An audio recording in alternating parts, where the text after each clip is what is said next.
Hi, welcome everybody.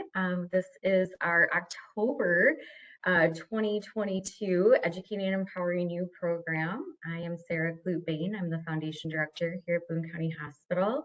And today we are welcoming Dr. Linsey Hay, who is one of our family practice physicians, to share with us for Women's Health Month on nutrition, anxiety, and insomnia. So looking forward to all the things. We have quite a few people joining in today, so I think you're hitting a hot topic, Dr. Hay. I do want to share really quick too, we will have another program in November, and we're working on another program on nutrition as well, a little bit maybe deeper dive into nutrition in December as well. So be sure to be checking back for our upcoming programs as well. But I'm just going to turn it over to you, to Dr. Hay, to give us a little bit more information about yourself and also and dive into our program today. And then just let me know when you want me to advance, because I don't know that I can see you either. So you might just have to tell me to advance. Absolutely. Well, hi. Thank you everyone for coming. And I do appreciate, feel honored to be asked to come and speak. When I was trying to pick a topic for what would make the most sense for women's health, nutrition issues, anxiety, insomnia are not unique to women.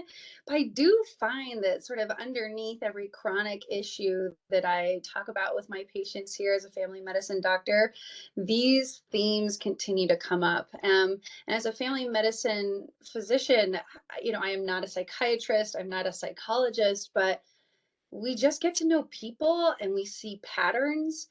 And these are things that I struggle with. And so part of what I do in my office visit, so I apologize if any of you are my patients, you've probably heard some of this already.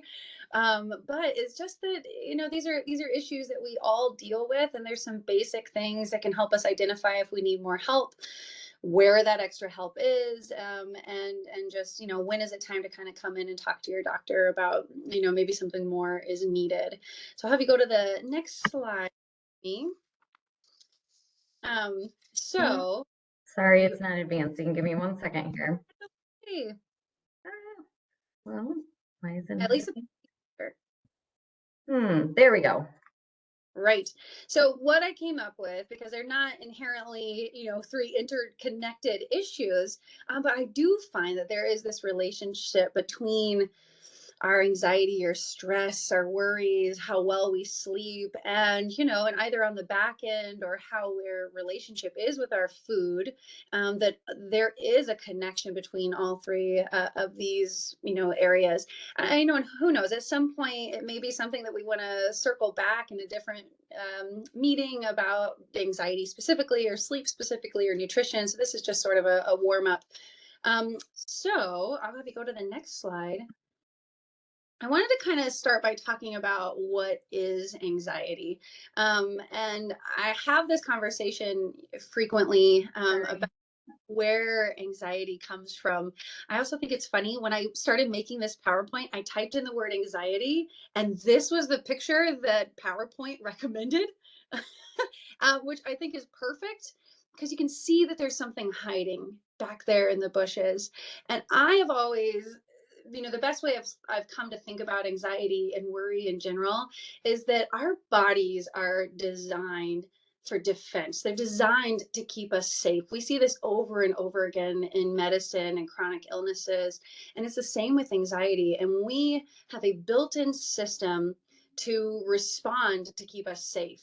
And so you can imagine that if you are in a world where there's something hiding in the bushes, hiding behind you, your body is going to have certain responses to that. We're going to hear something and look to see if something is there. We're going to be vigilant. And where it becomes, a clinical anxiety problem and not just normal worries that our body is going to have a heightened kind of physical response to, is when that starts to interfere with our day-to-day reality, right? We start to build defenses where you avoid people, we avoid situations, or maybe we want to do something, but it feels like if it doesn't go well or something happens, so I'm just not going to do it because I'm trying to keep myself from how bad that feels when something doesn't go well. And that's when our, like, the normal worry process becomes something more than that, which is anxiety.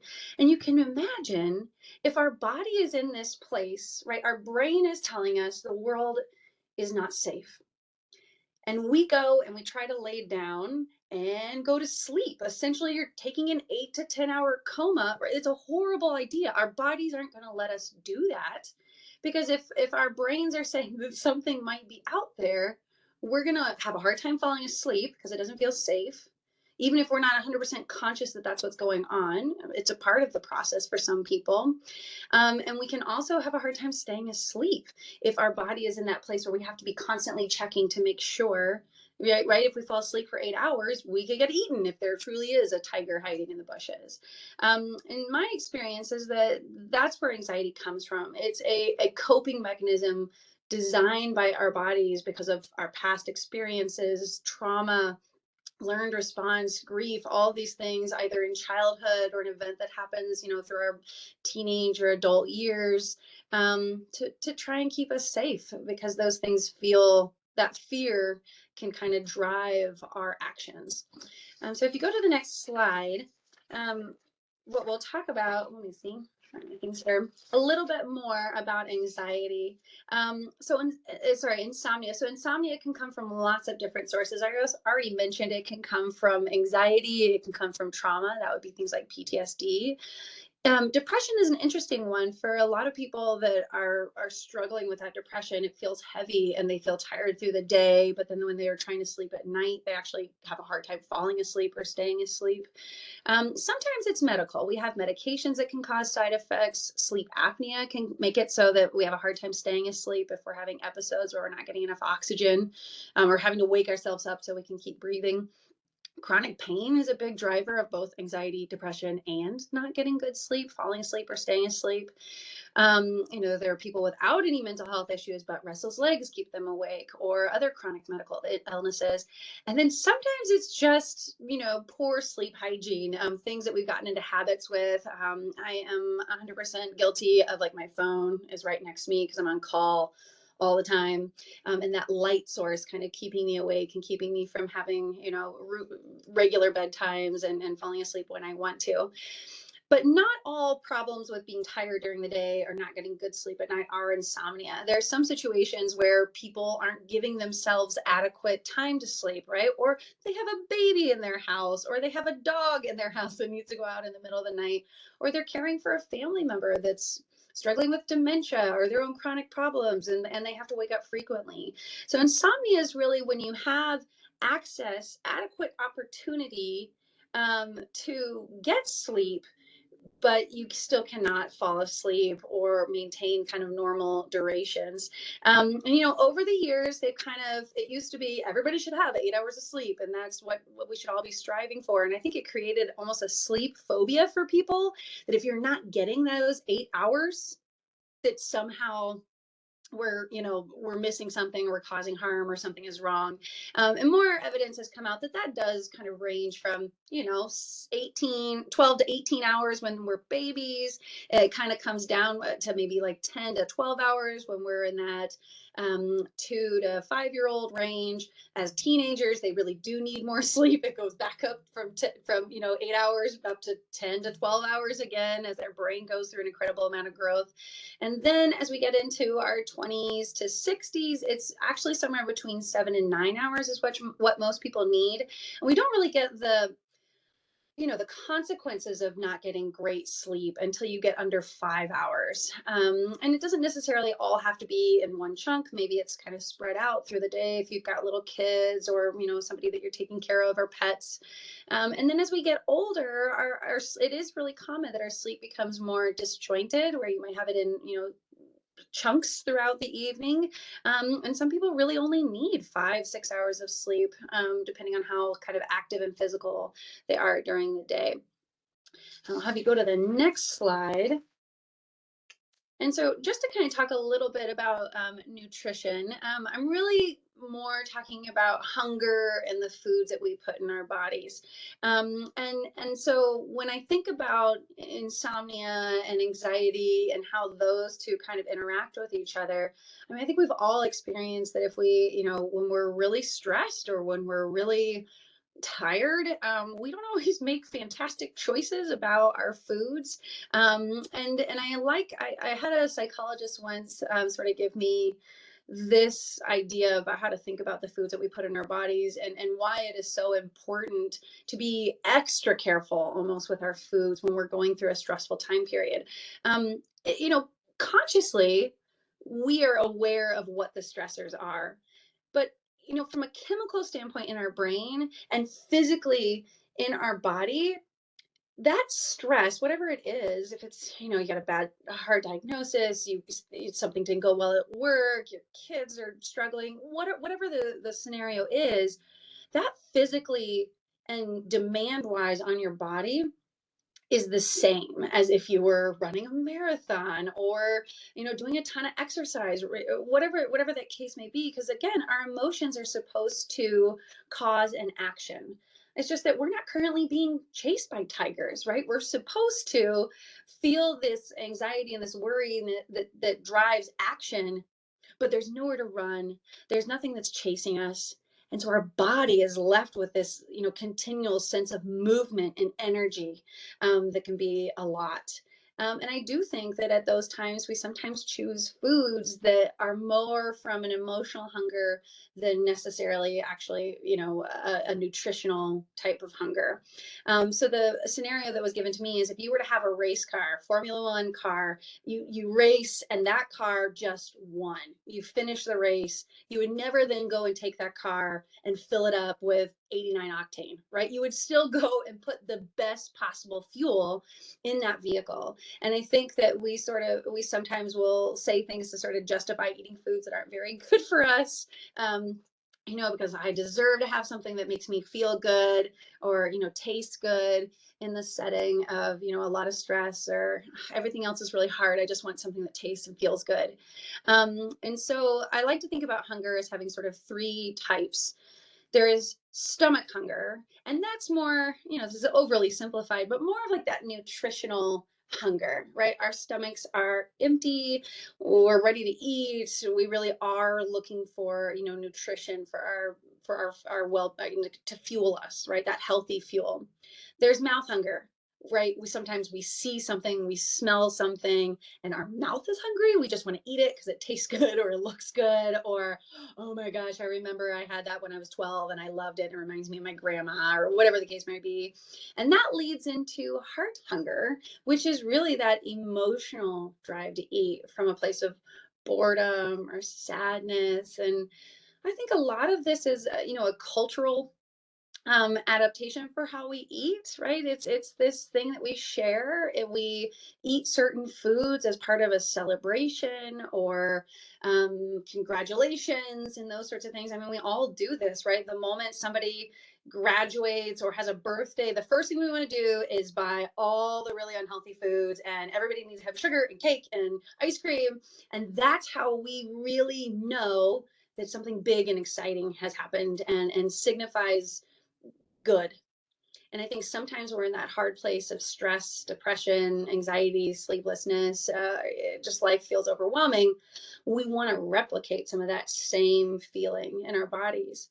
And I think a lot of us have lost that connection between how our food makes us feel after we eat it, since it's not always instant that we feel the effects of our food. And with how busy the world is, I mean, I honestly can't tell you the last time I sat down and ate and paid attention to what I was eating.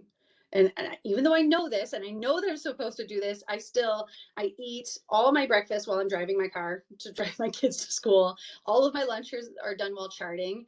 And we lose that ability to really pay attention, be mindful of when we're full, what we're actually hungry for, if we're actually hungry, and so, a lot of studies have been done to try and figure out what is the best way to help people get sort of a healthy nutrition. Mostly because when we're in that place of stress and anxiety, because there is this physical response that our emotions are trying to get from us, if we are also in a places where our bodies don't feel good, our stomach is upset, maybe we have a lot of bloating, those things can exacerbate the stress as well. So it's not necessarily that the food is causing anxiety or stress or making you depressed or any of those sorts of things. But if we continue to fuel our bodies with foods that don't necessarily support us feeling as best as possible, it just makes it worse. And same thing that a lot of people talk about when they have a panic attack. That the physical response amplifies it, right? Like if you're having anxiety, but you also feel like your skin is going to explode or you're going to die because your heart is racing so fast, it compounds all of it. And so this is kind of an important thing to kind of get back in touch with. So if we go to the next slide, a common question that people have for me is, well, then what is the right diet? What am I supposed to eat? And I'll start off with saying, like, nobody knows 100%. This is an impossible thing to study. You would have to create design a study where you took people from birth, maybe even their mothers in utero, right, when they were pregnant, and put one person on one diet and another person on another diet, and then do it for 100 years and see what the outcomes are. And that study will never happen, right? We will always have to kind of get the best information we can from shorter studies done for specific groups of people and with specific diets, and do our best to try and get some information. So with the information that is out there, I think Michael Pollan, who wrote the book In Defense of Food, an Eater's Manifesto, which is actually also I want to say it's a documentary on Netflix, and there's YouTube videos and stuff out there for those of you who don't want to read or don't have time to read because you have 3 crazy boys. This is a fantastic book or movie to watch to get some more information. But he puts it this way: eat food, not too much, mostly plants.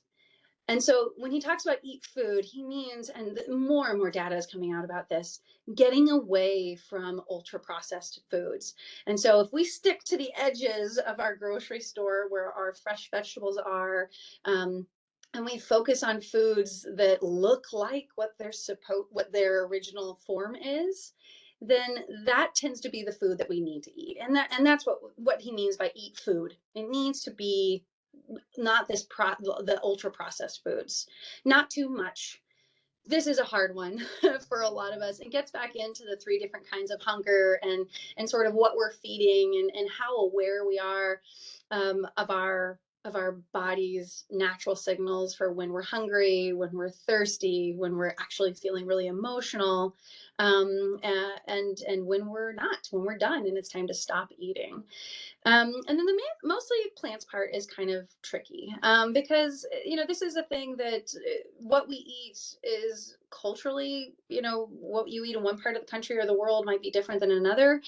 And vegetables are expensive and not everybody can afford to have an all organic vegan diet because, meat and cheese is a whole lot cheaper for a lot of people than fresh vegetables all the time, or it requires a lot of coordination. It might be hard for, a single mom to coordinate all of that and convince her kids not to eat the mac and cheese and to eat these foods instead.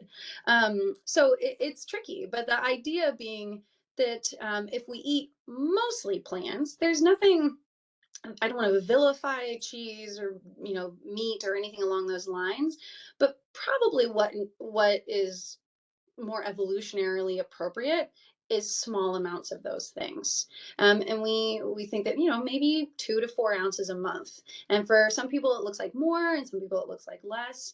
But as you work on that not too much part of a good diet, it's really trying to see how your body feels as you eat different foods, and then choosing foods that make you feel the way you want to feel. So if we go to the next slide, this is one of my people always ask me, well, how do you do this mindful eating? And these are the 2 books that I typically go to try and give me some ideas. The Joy of Half a Cookie, which is a horrible title because there's no joy in half a cookie. But the idea to get into how to have a mindful diet, which has been shown in study over and over again, as really supporting people in weight loss, good diabetic control, cardiovascular disease control.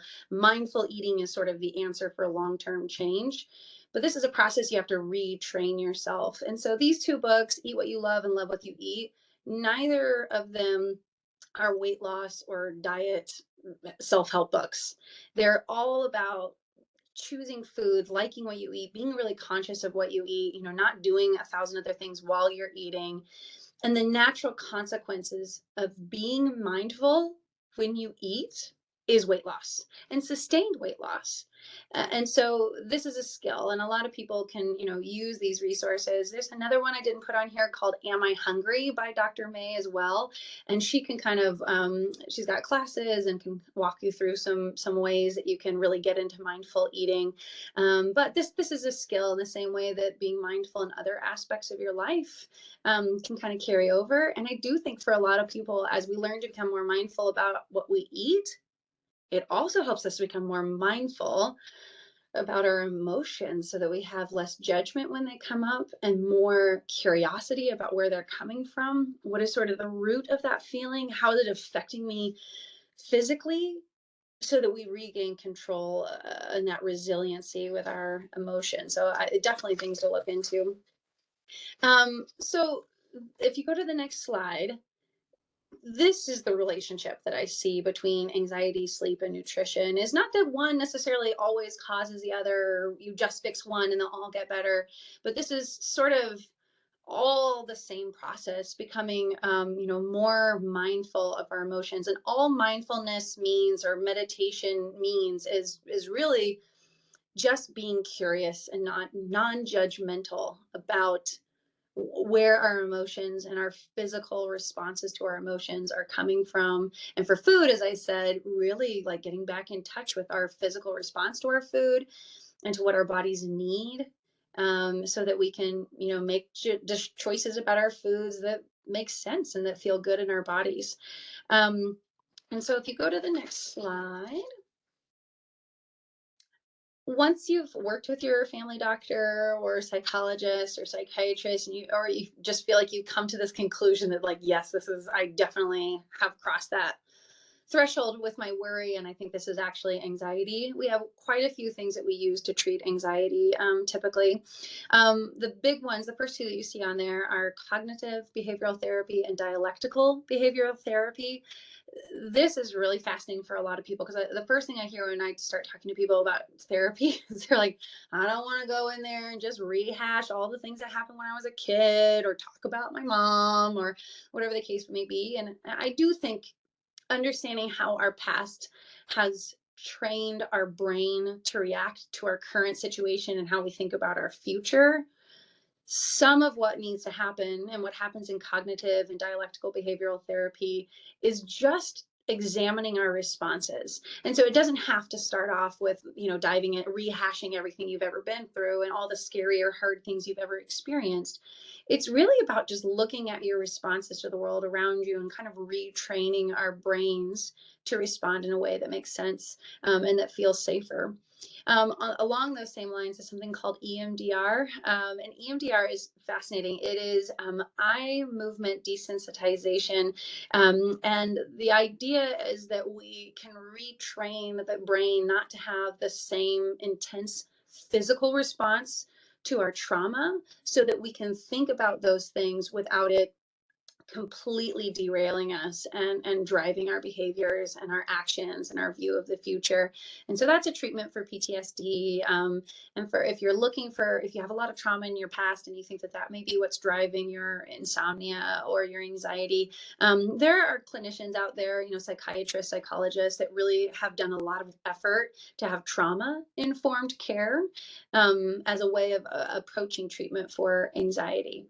And that also goes into grief. I think that for some of us, our society does not treat grief necessarily, as I think it probably should be. It's heavy. It's heavy for a lot of people, and sometimes we don't even realize that's what it is, because maybe it's not the death of something. Maybe it's the loss of a job, or it's the loss of 2 years with COVID, or the loss of a relationship. And so grief is another thing that sometimes we get into specific therapy with a grief counselor or bereavement counselor. But for those of us who can't get out of the house as easily, our lives are busy, sometimes we need something until we can actually get out the door and work with somebody to help us kind of retrain and rewire our brain to think about past experiences and how we want to interact with our environment and build our future. There are apps out there for that. And so one of the ones that I've had a couple of physician friends actually mention is one called Unwinding Anxiety. It's free for the first week. And then I want to say you have to pay after that. I don't get paid by them. I don't care if you use it or not. But a lot of people seem to really enjoy that as a way of starting some of this cognitive behavioral therapy and the mindfulness in something that's really accessible throughout your day or after hours when there's no therapist readily available at 9 p.m. when your kids are finally asleep or you finally get home from work. And there are actually quite a few podcasts that are out there. Psychology Today, which is sort of a fantastic source for finding good psychologists and psychiatrists in your region that might have resources that you're interested in.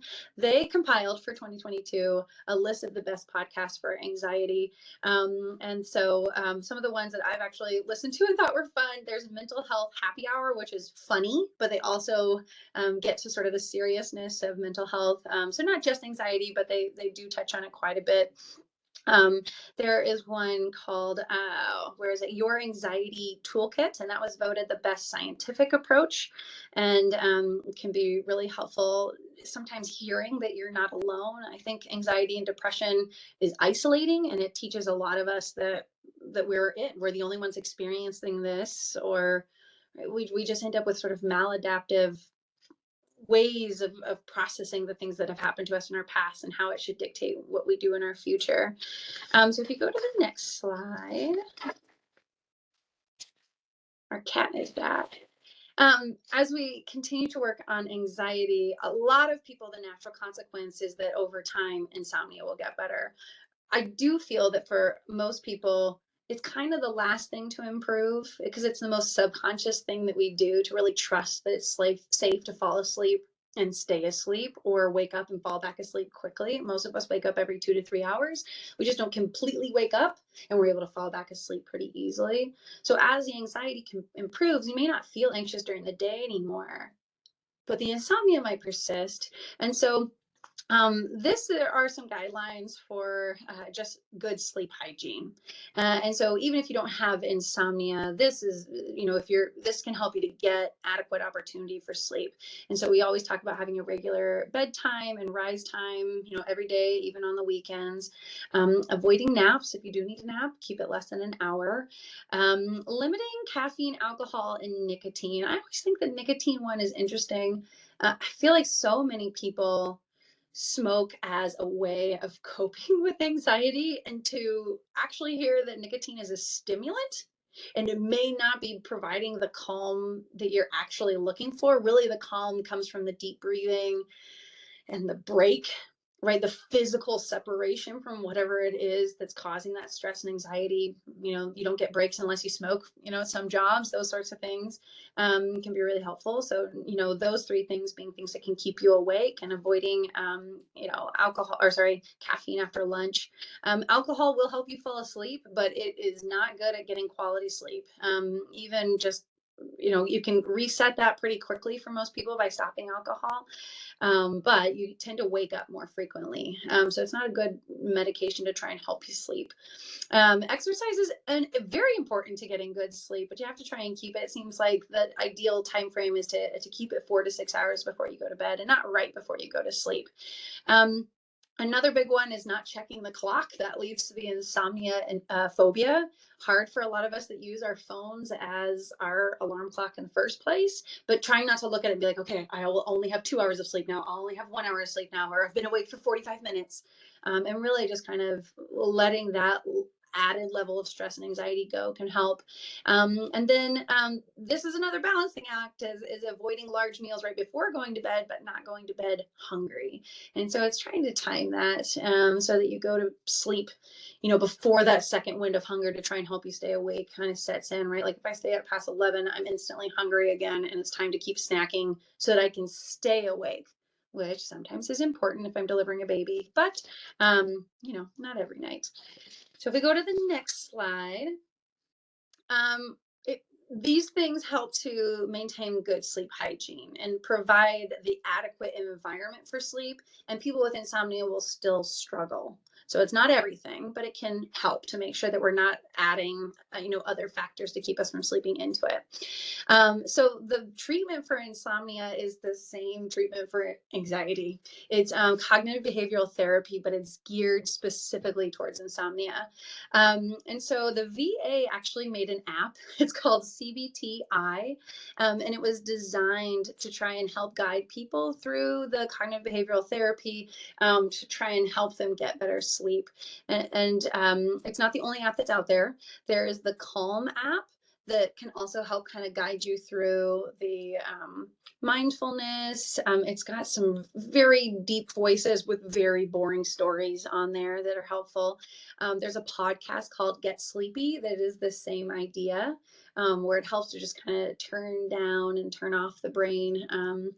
There's deep breathing, which is really helpful. So this breathing with your diaphragm, it's belly breathing, and the idea is that you're kind of extending your stomach out so that your diaphragm is pulling down, as opposed to breathing with your lungs only and breathing in your chest. The idea is your chest really doesn't move and it's all your belly. I think a big part of why these things work is that when we are really focusing on how to breathe, because belly breathing or diaphragm breathing, it is not normal for us, we really have to pay attention. And the idea is then we can train ourselves, not that those thoughts won't come in. Oh my gosh, I have to remember tomorrow is crazy hair day at school, or like, oh, did I remember to put in those orders for that patient, or whatever the thing is. But when we are forced to really focus on our breathing, those thoughts come in and then they just kind of keep on going, right? We don't stop and dwell. We don't sit there. We don't perseverate on them or ruminate on them. We just kind of let them fly away. And the idea, for a lot of people who do engage in meditation and mindfulness, I had it described to me once as being the sky. Our job with meditation and mindfulness is to learn to be the sky. And so our emotions are described more as like clouds coming by. And what we don't want to do is become that cloud, to dive into that and live in that place so that we are, sitting in that emotion. Because as we learn to be just sort of more curious and less judgmental of those emotions as they come through, they just keep on going. And I think it's sort of counterintuitive to let ourselves feel and think about those things because it's painful sometimes, right? Like the having those thoughts come up, whatever they are, especially when they're stressful ones, it doesn't take away the pain. And I think that a lot of us have sort of our adaptive, our defense measures are, if I don't feel it, it won't hurt.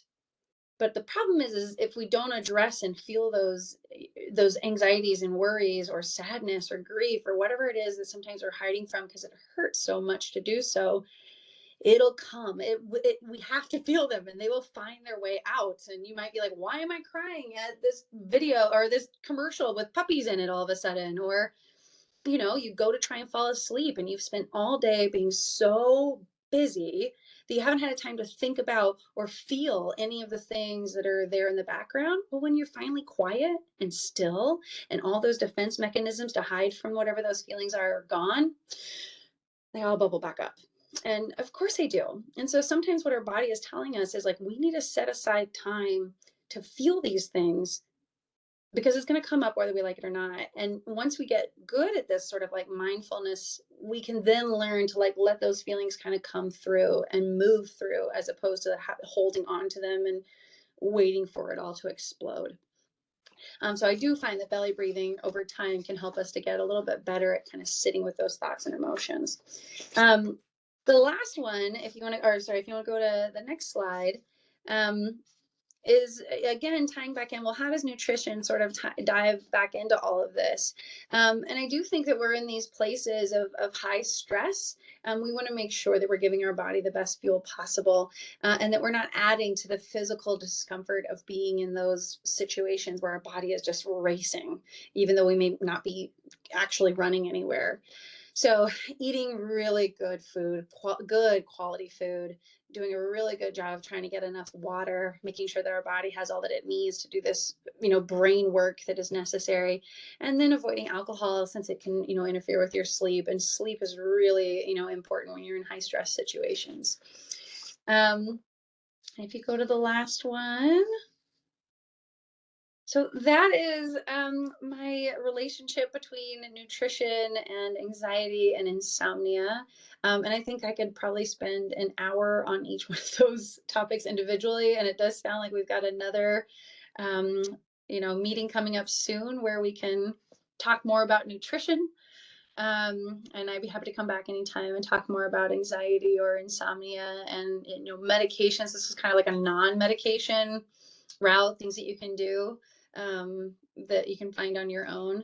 But these slides should be available to you. So if you have, are curious about the books that I mentioned or the podcast or the apps, it should be there if you want to go back and look at some time. And obviously, I'm always more than happy to answer questions or reach out to us anytime.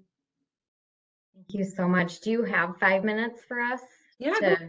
Okay, I just want to make sure. I know you're a little bit on a time schedule today, so I want to be respectful of that. So thank you so much. I have a few things that I wanted to comment, maybe ask.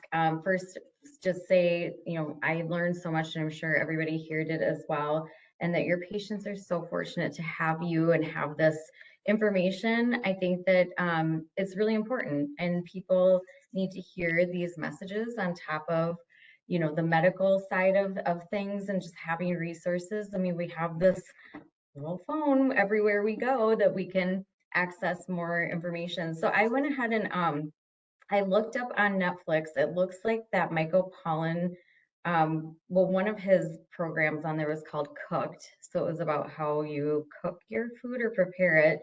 And so I wanted to make sure to let people know that if they had that as a level of interest, or if they're a Netflix watcher. The other one that I have used quite a bit too is Headspace, and they have both podcasts and a show on Netflix. And I love too when you were talking about diaphragmatic breathing and that you took a big deep breath. Funny how it's like it's like second nature to like talk about breathing. It's like, oh, okay, I'm gonna take a big deep breath now.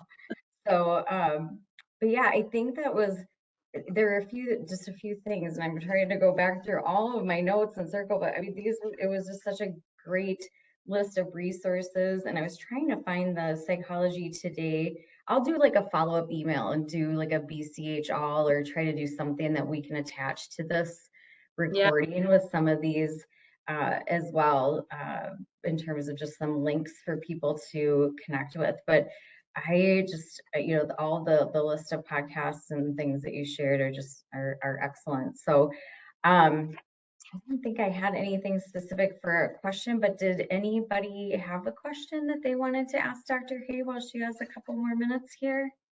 Or maybe throw it in the chat if that's easier.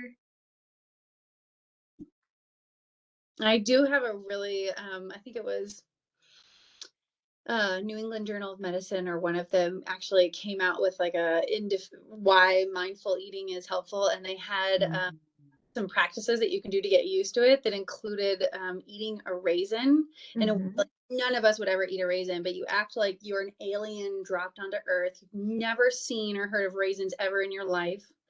And you have to like take one raisin, not a handful, just shove it all in your mouth, right? One raisin. You have to like look at it and smell it and like taste it and chew just like one bite. And like it's a retraining of things that like I've never done that and paid attention to how my the food and those sorts of things. And I think it's a fascinating way. They're very clear that like you cannot do mindful eating every day or constantly, right? 'Cause we would never finish our day. But, a couple times a week, being really aware, and then training yourself that, like, I think the thing that they talk about in that book, The Joy of the Half-Eaten Cookie, is, if there's candy in my house, I can hear it, right? It's like the telltale heart, and you're like, "Oh, I must finish it," and you're not happy until it's all gone. I Mhm. think that some of that is just getting back in touch with, like, what am I really hungry for? Why am I craving that? And then going so slow with it that you can stop and just have half of it Mhm. instead of a Yeah. whole, which is a skill. Yes. Well, and it's so funny because I'm going to be helping with the wellness program here at Boone County Hospital too next year, and I think we need to do the raisin Yeah.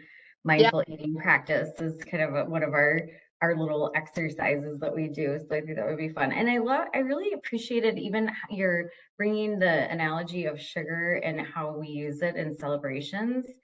And then the analogy of like when we're feeling sad or low and how it's like, okay, well, I want to we're subconsciously like bringing in that thought process of wanting that feel better celebration, Hmm. like feeling within us. So maybe that's where we gravitate towards Yeah. sugar. So just making that analogy was just really interesting. You had several that were really helpful, I felt like. So I know that everybody probably got a lot of information from this, and I'm not seeing that anybody is putting anything in the chat. Anybody want to ask a question of Dr. Hay while we have her here? I just This, want to say thank you. I appreciate the information a lot. Mm, all right. Nice okay, well then without keeping you from your patients and the rest of your day, I will go ahead and sign off. But thank you again so much, Dr. Hay. So grateful for your knowledge and wisdom and all the things that you shared with us today. And I will make sure that we do a follow-up on this with a lot of those resources linked to this. So thanks everybody. Have a great day. bye. Bye.